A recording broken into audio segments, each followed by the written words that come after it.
Shalom Bapak Ibu Saudara, bagaimana kabar Bapak Ibu Saudara semuanya?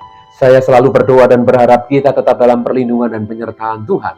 Sampai kita berjumpa dengan Tuhan kita Yesus Kristus. Inilah iman pengharapan kita, orang-orang yang telah dipilih, dipanggil oleh Tuhan untuk menerima hidup yang kekal.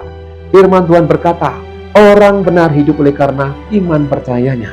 Dan iman berasal dari Tuhan. Bersyukurlah jika kita masih memiliki iman kepada Tuhan, masih percaya kepada Tuhan, karena ini adalah dasar untuk kita menjadi pelayan-pelayan Tuhan yang memiliki dasar yang kuat dalam pengenalan akan Tuhan. Dan bersyukurlah jika hari ini kita masih mau dibina, masih mau dididik, masih mau diajar oleh firman Kristus. Karena banyak firman, karena banyak pengajaran di luar Kristus yang membawa mereka bisa mengalami seolah-olah benar, namun ujungnya menuju maut. Ada jalan yang disangka orang itu lurus, namun ujungnya menuju maut. Amsal mengatakan, oleh sebab itu hari-hari di zaman akhir ini, mari kita semakin sungguh-sungguh mengenal pribadi Tuhan melalui firman Kristus. Amin Bapak Saudaraku, karena ketika dia datang, dia akan bertanya, adakah iman di bumi ini? Berarti ini satu tanda bahwa di zaman akhir, iman manusia mulai goyang, iman manusia mulai bisa beralih kepada yang lain. Mereka mendengarkan firman, namun ternyata bukan firman Kristus yang membawa kemenangan dan kehidupan. Mereka justru binasa karena mereka mendengar pengajaran, mendengar firman yang lain. Sebab firman Tuhan berkata, iman timbul dari pendengaran, pendengaran akan firman Kristus. Ini yang menjadi dasar dan yang menjadi alasan kenapa kita harus tumbuh di dalam Kristus. Kita harus berbuah dan menjadi lebat. Ini pengajaran yang luar biasa. Oleh sebab itu, Bapak Saudaraku, sebagai pengikut-pengikut Kristus, kita dibawa untuk menjadi serupa dengan Kristus. Dalam hidup ini, kita dilatih, kita dinasihati, kita ditegur, kita dihajar, bahkan kita juga dihibur untuk kita menjadi manusia-manusia yang berkenan di hadapan Tuhan. Amin. Minggu lalu kita diajar bagaimana kita bisa memahami makna melayani Tuhan, bagian yang pertama. Dan minggu ini kita akan dilatih oleh Tuhan melalui firman-Nya. Bagaimana kita memahami makna melayani Tuhan, bagian yang kedua. Dan kita tentunya tidak hanya sekedar memahami, namun kita menghidupi firman Kristus ini. Karena kelak ketika Tuhan datang, Dia akan mengangkat setiap mereka yang sungguh-sungguh, yang hidup berkenan di mata Tuhan. Dan mereka akan menjadi jemaat anak sulung yang diangkat oleh Tuhan. Bukankah kita merindukan, kita mengalami satu rapture, diangkat oleh Tuhan, karena kita berkenan, hidup kita berkenan. Bagaimana kita bisa berkenan? Mari kita akan memahami makna melayani Tuhan. Dan ini satu konsep, satu dasar yang harus kita miliki sebagai pengikut Kristus. Bagaimana kita mengalami satu kemenangan, mengalami satu terobosan dalam hidup ini. Sehingga kita tidak hanya sekedar melayani, namun kita benar-benar memahami dan kita menghidupi sebagai seorang pelayan. Bapak Saudaraku, melayani Tuhan adalah sebuah kehormatan. Namun melayani Tuhan dengan dasar yang salah justru bisa mencemarkan nama Tuhan. Banyak contoh, banyak peristiwa, bahkan di dalam Alkitab, banyak orang yang tadinya benar melayani, mereka tidak tahan dan akhirnya melenceng. Dan kita tahu sejarah gereja, banyak gereja awal-awal mereka sungguh-sungguh, namun berakhir dengan kebinasaan. Kita tentunya tidak ingin kita mulai dengan semangat yang berapi-api, dengan semangat kebenaran, dengan kekudusan, namun berakhir dengan kebinasaan. Kita tidak ingin hal ini terjadi. Ya, ketika kita dipanggil, ketika kita dipilih oleh Tuhan, dari gelap, kita dibawa untuk menuju kepada terangnya yang ajaib. Dan dari dosa, dari kecemaran, kita dibawa kepada kekudusan dan kemuliaannya. Ini adalah dasar juga bagaimana kita melayani Tuhan. Dari dosa, kita diangkat oleh Tuhan untuk menjadi orang-orang yang berkenan. Orang-orang yang dipulihkan. Jadi, Bapak Ibu Saudaraku, membawa hidup kita sendiri pun untuk semakin berkenan, menjadi layak di mata Tuhan, merupakan langkah awal untuk kita bisa menjadi pelayan Tuhan yang berkenan. Jadi kesiapan hidup kita sebelum kita melayani orang lain, kita pun diajar, dilatih untuk melayani hidup kita sendiri. Bagaimana kita menjadi orang-orang yang berkenan di mata Tuhan. Sehingga saya teringat ketika Yesus dia berpuasa 40 hari, 40 malam. Kemudian dia mengalami cobaan oleh kuasa gelap, oleh setan. Di sana Yesus, ia mempersiapkan dirinya sebagai manusia, sebagai pribadi Allah. Dia memberikan contoh bagaimana menjadi manusia yang berkenan, menjadi manusia yang layak. Sehingga ketika Yesus dibaptis, kemudian dibawa ke padang gurun, ada suara dari surga, inilah anakku yang kukasihi, dan kepadanya lah aku berkenan. Di situ ada kalimat berkenan, berkenan. Ini yang menjadi dasar untuk kita menjadi pelayan Tuhan. Menjadi pelayan Tuhan yang benar-benar layak di hadapan Tuhan. Ya, mari kita akan melihat Bapak Saudaraku, bahwa hidup ini tidak bisa lepas dari kata melayani. Diawali ya, ketika Yesus dia mau memulai pelayanannya, dia mempersiapkan dirinya. Dia mempersiapkan tubuhnya. Karena tubuhnya ini adalah satu persembahan. Jadi jika kita mau memahami makna melayani Tuhan, kita betul-betul memberikan tubuh kita.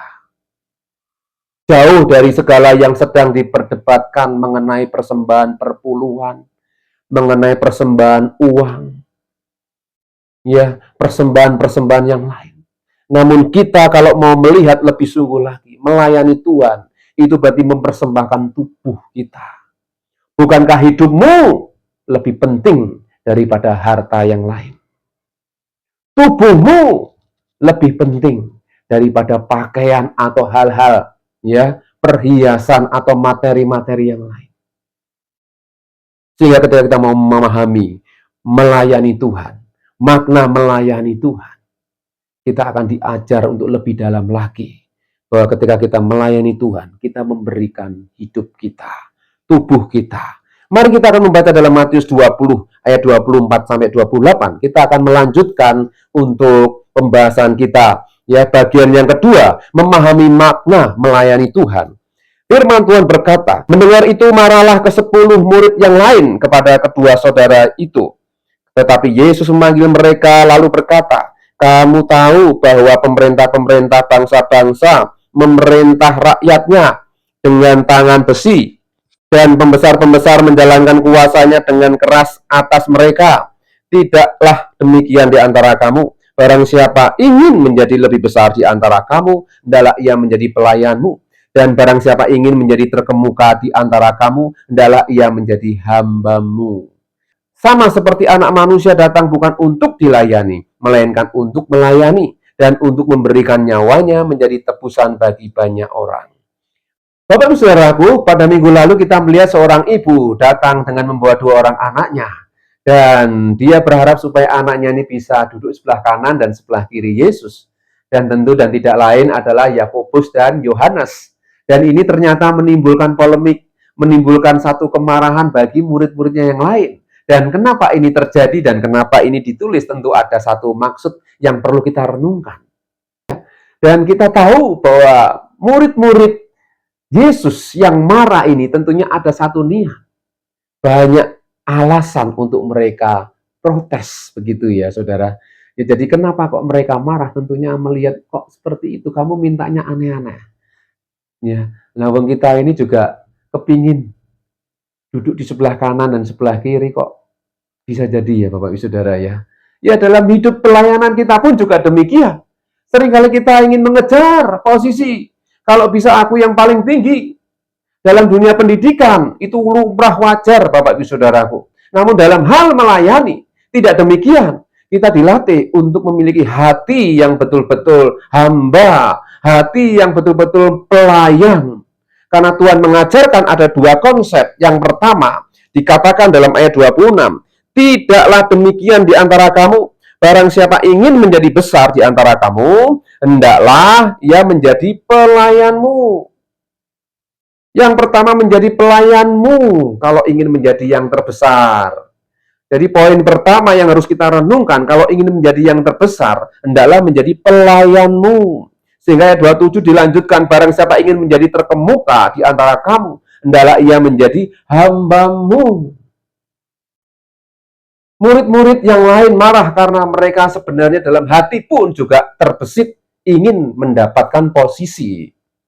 Ya, banyak tafsiran, namun kita belajar dari sikap hati ini. Karena kita melihat hari-hari ini orang melayani Tuhan, bukan fokus kepada apa yang mereka bisa lakukan dengan sukacita, bukan fokus kepada apa yang mereka harus kerjakan dengan sukacita. Tapi fokus mereka ketika mereka melayani Tuhan untuk mencari sesuatu nama, membuat mereka menjadi ingin lebih besar. Ini yang salah, Bapak Ibu Saudara. Mari kita renungkan baik-baik ketika kita mau melayani Tuhan. Milikilah hati yang benar. Walaupun yang kita lakukan itu nampaknya sederhana, nampaknya kecil, namun jika kita melakukannya dengan sukacita, dengan damai sejahtera, dan menjadi berkat, itu sesuatu yang luar biasa. Mungkin kita hanya penerima tamu, kita mungkin hanya mengedarkan kantong kolektan, mungkin kita hanya menjadi tim doa yang tidak kelihatan, atau kita menjadi bagian-bagian dalam pelayanan yang tidak nampak dan menonjol. Namun ketika kita melakukannya dengan sukacita, dengan memandang kepada Tuhan, itu akan menjadi dampak yang luar biasa. Disitulah letak bagaimana kita menjadi pelayan-pelayan Tuhan yang berhasil. Ya, karena jelas dikatakan barang siapa ingin menjadi besar, hendaklah ia menjadi pelayanmu. Kita diajar oleh dua konsep dasar yang Tuhan ajarkan. Ya, kalau ingin menjadi besar ya harus menjadi pelayan. Kalau ingin menjadi terkemuka, menjadi hamba. Minggu lalu sudah saya ingatkan, banyak orang yang sudah diangkat oleh Tuhan untuk menjadi pemimpin, menjadi teladan yang lebih baik, namun mereka banyak yang gagal juga ketika mereka mendapatkan tempat yang tinggi. Tidak hanya di dalam dunia pemerintahan saja, ketika orang diangkat dalam posisi jabatan yang tinggi, mereka harus semakin menjadi hamba, menjadi pelayan. Ini konsep yang Yesus ajarkan untuk kita menjadi pelayan-pelayan yang berhasil. Barang siapa ingin menjadi besar, hendaklah ia menjadi pelayanmu. Barang siapa yang ingin menjadi terkemuka, terkenal, ternama, hendaklah dikatakan harus menjadi hambamu. Ini konsep dasar yang Yesus ajarkan. Sangat berbeda dengan konsep dunia ini. Oleh sebab itu, Bapak Saudaraku, untuk menjadi pelayan Tuhan yang berkenan, Tuhan hanya mengajarkan dua konsep dasar, yaitu barang siapa ingin menjadi besar, hendaklah ia menjadi pelayanmu. Dan barang siapa ingin menjadi terkemuka, hendaklah ia menjadi hambamu. Ini dua pengertian yang harus kita renungkan baik-baik. Ketika kita melayani sungguh-sungguh, ketika kita melayani dengan sukacita, itu akan membawa dampak yang luar biasa. Walaupun itu hal-hal yang sangat sederhana dan yang sangat kecil. Namun lebih dalam lagi kita akan melihat ayat yang ke-28. Dikatakan, sama seperti anak manusia datang bukan untuk dilayani, melainkan untuk melayani dan untuk memberikan nyawanya menjadi tebusan bagi banyak orang. Seperti konsep yang awal tadi, Bapak Saudaraku. Yesus dia melayani, memberikan tubuhnya sebagai korban. Kita masih melayani Tuhan belum seberapa. Kita masih mudah tersinggung. Kita melayani Tuhan belum sampai meneteskan darah. Kita masih mudah marah. Kita harus perbaiki konsep kita melayani. Setiap hari kita diperbaharui manusia batin kita. Yesus mengajarkan kepada kita untuk memberikan hidup yang terbaik, melayani, yaitu memberikan nyawanya. Kita mungkin belum sampai seperti itu. Namun Tuhan mengajarkan bagaimana kita memiliki konsep yang benar, konsep dasar yang Tuhan ajarkan ini sebagai konsep untuk kita menjadi pelayan Tuhan yang berkenan. Sehingga jika kita betul-betul mau memahami makna melayani yang dilakukan oleh Yesus, dia benar-benar menjadi dampak. Dia memberikan hidupnya untuk menyatakan kasih-Nya. Sehingga hidupnya dia berikan supaya manusia merasakan apa yang namanya damai. Amin, Bapak Ibu Saudaraku. Mari kita akan melihat dalam Ibrani pasal yang ke-12 ayat yang ke-14. Firman Tuhan berkata, berusahalah hidup damai dengan semua orang dan kejarlah kekudusan, sebab tanpa kekudusan tidak seorang pun akan melihat Tuhan. Ada dua hal yang ingin saya sampaikan hari ini untuk kita betul-betul memahami makna menjadi pelayan Tuhan. Yang pertama, berusahalah hidup damai dengan semua orang. Ini yang menjadi alasan Yesus datang ke dunia ini untuk membawa damai, membawa manusia kepada perdamaian dengan Allah sendiri. Dari dosa, dari hal yang tidak layak, hal yang tidak pantas, hal yang cemar, untuk dikuduskan, dipulihkan, dilayakkan menjadi umat yang berkenan. Perlu pendamaian. Jadi ada dua prinsip yang ingin saya sampaikan.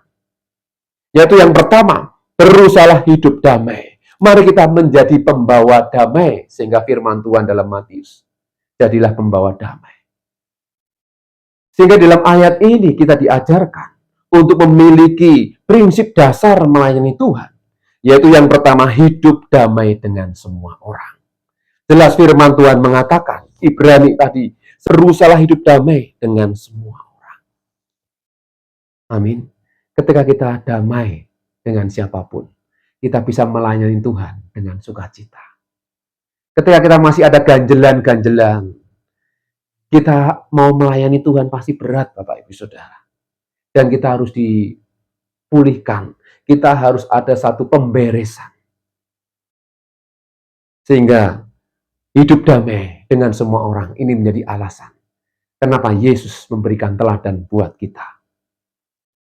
Karena dia adalah Raja Damai. Mari kita teladani teladan Yesus ini. Untuk kita bisa hidup damai dengan semua orang. Maka kita bisa melayani dengan sukacita. Yang kedua, kejarlah kekudusan. Tanpa kekudusan, tidak seorang pun dapat melihat Tuhan. Jadi ketika kita melayani Tuhan, mari kita memiliki konsep, aku melayani Tuhan yang kudus. Apa yang kita lakukan dengan segala kesucian hati, ketulusan hati, maka Tuhan berkenan. Amin, Bapak Saudaraku.